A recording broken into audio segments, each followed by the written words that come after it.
प्रिय विद्यार्थियों, अपन पढ़ रहे हैं प्रकाश रसायन और उसमें अपन आज पढ़ेंगे ऊष्मीय तथा प्रकाश रासायनिक प्रक्रमों में अंतर। किसी भी अभिक्रिया के संपन्न होने में क्रियाकारकों को ऊर्जा प्रदान की जाती है जिससे वे संक्रियत होकर एक्टिवेट होकर सक्रियण ऊर्जा यानी एक्टिवेशन एनर्जी के बराबर एनर्जी ग्रहण करते हैं। फिर वो सक्रियत संकुल बनाते हैं और ये सक्रियत संकुल फिर वापस किस में कन्वर्ट होता है बच्चों? प्रोडक्ट में कन्वर्ट होता है। क्रियाकारक अणुओं को मुख्यतः दो प्रकार से ऊर्जा प्रदान की जा सकती है। ये दो प्रकार हैं बच्चों। ऊष्मीय ऊर्जा थर्मल एनर्जी, जो ऊर्जा ताप के पदार्थ के ताप, उसकी प्रकृति, अवशोषित ऊष्मा, पदार्थ की सांद्रता, उत्प्रेरक आदि पर निर्भर करती है। ऐसी अभिक्रियाओं को ऊष्मीय या थर्मल रिएक्शन कहते हैं। और समस्त रासायनिक अभिक्रियाएं इसमें आती हैं, जैसे अमोनिया और हाइड्रोजन से नाइट्रोजन और हाइड्रोजन से अमोनिया का बनना, हाइड्रोजन और आयोडीन से HI का बनना। इस तरह की जो अभिक्रियाएं होती हैं बेटा वो थर्मल रिएक्शन कहलाती हैं। किस किस पर डिपेंड की है मैं दोबारा बता रहा हूँ। पदार्थ के ताप, उसकी प्रकृति, वो ऊष्माशोषी है या ऊष्मा क्षेपी है, पदार्थ की सांद्रता, उत्प्रेरक की उपस्थिति, इन पर निर्भर करती है। और दूसरी अपनी लाइट रिएक्शन, प्रकाशीय एनर्जी, जिससे हम एनर्जी देते हैं। जो बियर लैम्बर्ट लॉ नियम के अनुसार पदार्थ की प्रकृति, प्रकाश के द्वारा द्रव में तय की गई दूरी, प्रकाश की तीव्रता, इन पर डिपेंड करती है। ऐसी अभिक्रियाओं को हम प्रकाश रासायनिक अभिक्रियाएं, फोटोकेमिकल रिएक्शंस कहते हैं। इनके कुछ उदाहरण हैं, जैसे HBr का डिसोसिएशन H2 और Br2 में, O2 से O3 का बनना, CO2 और H2 का क्लोरोफिल में ग्लूकोज में कन्वर्ट होना, जो पेड़ पौधों में होता है, और जो फ्यूमेरिक एसिड का आपस में मैलिक एसिड और फ्यूमेरिक एसिड में कन्वर्जन, और जो C2H2 है अपनी एसिटिलीन, उसका पॉलीमराइजेशन, उसका बहुलीकरण।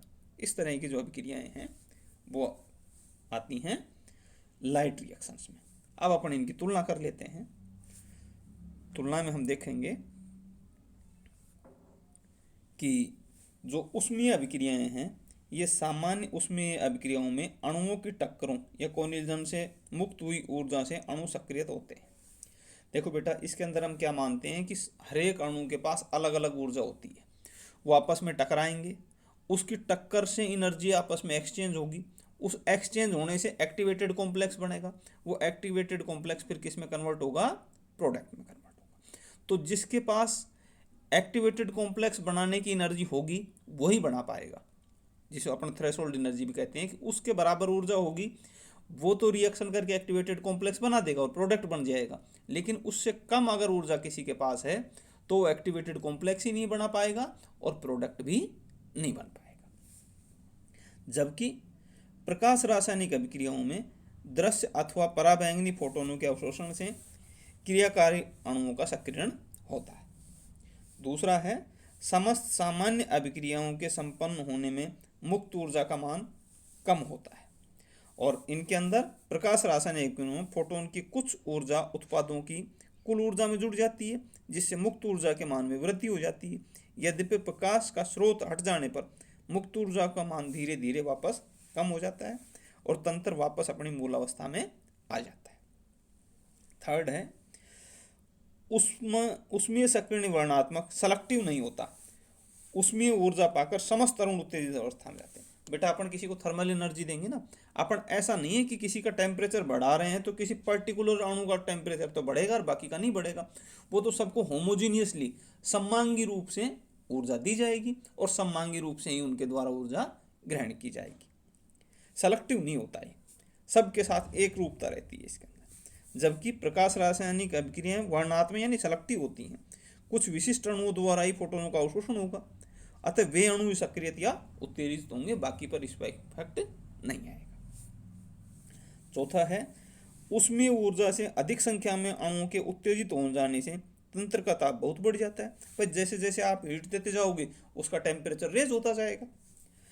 प्रकाश ऊर्जा से अणुओं के कम संख्या में उत्तेजित होने के कारण अभिक्रिया सामान्य ताप पर भी, यहाँ तो सेलेक्टिव है ना, आप जिस पे फोटोन डालोगे वो एक्साइटेड होगा, बाकी एक्साइटेड नहीं होंगे। और जो उस ऊर्जा को ग्रहण कर पाएगा, जितनी बॉन्ड को ब्रेक करने के लिए ऊर्जा चाहिए ना, और वो उस बॉन्ड की ऊर्जा है, उस फोटोन का ही वो एब्जॉर्व करेगा, बाकी फोटोन आपके सीधे निकल जाएंगे। जो थर्मल, इनका वेग मिश्रण के ताप पर निर्भर करता है। जितना ज़्यादा ताप, अगर हम ताप को 10 डिग्री बढ़ा देते हैं, तो काइनेटिक्स में पढ़ते हैं हम फर्स्ट ईयर के अंदर कि अगर हम टेम्परेचर को 10 डिग्री बढ़ा दें तो अभिक्रिया का वेग 2 से 3 गुना बढ़ जाता है हमारा।